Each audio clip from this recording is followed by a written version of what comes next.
Welcome to BLI business channel. మీరు కొత్తగా manufacturing ఇండస్ట్రీని స్టార్ట్ చేస్తున్నారా? మీ ప్రోడక్ట్స్ని online platforms like Amazon, Flipkart and ఆఫ్లైన్లో కూడా సేల్ చేద్దాం అనుకుంటున్నారా? అయితే ఈ షార్ట్ని పూర్తిగా చూడండి. మనం మ్యానుఫ్యాక్చరింగ్ ఇండస్ట్రీని స్టార్ట్ చేస్తే GST and trade mark registration అనేది కంపల్సరీ తీసుకోవాలి.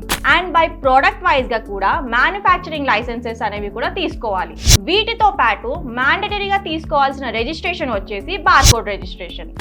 మన ప్రోడక్ట్స్ మీద బార్కోడ్స్ ఉంటేనే మన ప్రోడక్ట్స్ అనేది మనం ఆన్లైన్లో అండ్ ఆఫ్లైన్లో కూడా సేల్ చేసుకోవచ్చు. బార్కోడ్స్ అనేటివి డిఫరెంట్ ప్రోడక్ట్స్కి డిఫరెంట్ బార్కోడ్స్ తీసుకోవాలి. వాటి ప్రైస్ని బట్టి, వాటి ఫ్లేవర్ని బట్టి, వాటి క్వాంటిటీని బట్టి బార్కోడ్స్ అనేది తీసుకోవడం జరుగుతుంది. బార్కోడ్స్ తీసుకునే ముందు అవి రిజిస్టర్డ్ బార్కోడ్సా కాదా అనేది చూసుకోవాలి. ఇన్ కేస్ అవి టెంపరీ బార్కోడ్స్ అయితే వాటితో నో యూజ్. మేము పర్మనెంట్ 89 సిరీస్ 13 డిజిట్స్ బార్కోడ్స్ ఇవ్వడం జరుగుతుంది.